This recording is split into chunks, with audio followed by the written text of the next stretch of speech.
Now, heading is a critical component of the sport of football, both from an attacking and defensive perspective. But over time, research has shown that heading the ball comes with health risks. Simon Preston explores this issue. Out of the 169 goals scored at the 2018 FIFA World Cup in Russia, 32 of them were headed goals. In the English Premier League last season, 1,072 goals were scored and 363 of them were headers.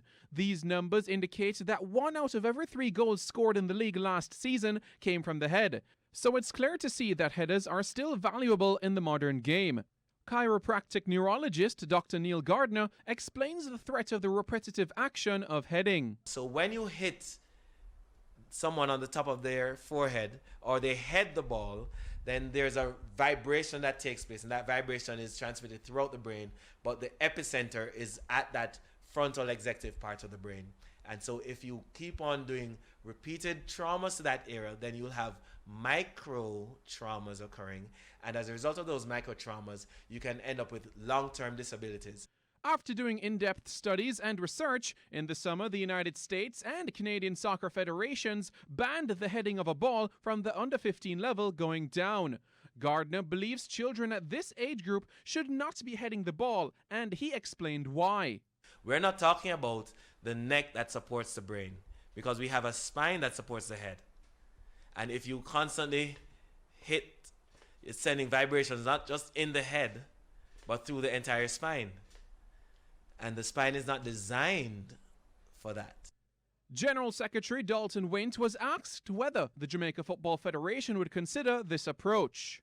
But the truth of the matter is that if the scientific proof points out to that direction for us to look at it, then we'll definitely look at it, because what we don't want is for our sport that we love to cause any permanent or temporary damage to any of our participants. Former national youth coach Neville Bell, who has guided St. George's College to 5 Manning Cup titles, would support the JFF following the footsteps of their North American neighbours. It certainly would change the whole dynamic of football, because I'm not so certain, even the youngsters, if you could play without heading a ball. So it certainly would change the dynamics. But no, I wouldn't go against medical advice. For grassroots coordinator Andre Virtue, the focus at the youth level should be on other areas of the game. At the grassroots level, our objective really is to try and ensure that the players get as much touches of the ball and are technically sound, so that as they grow up and they move on to different levels, that they would be better able to deal with the tactical and other elements of the game. I think a lot of what we are currently doing is us ensuring spending a little bit more on the technical side of the game, and the ball mastery, touches of the ball are where the priority is.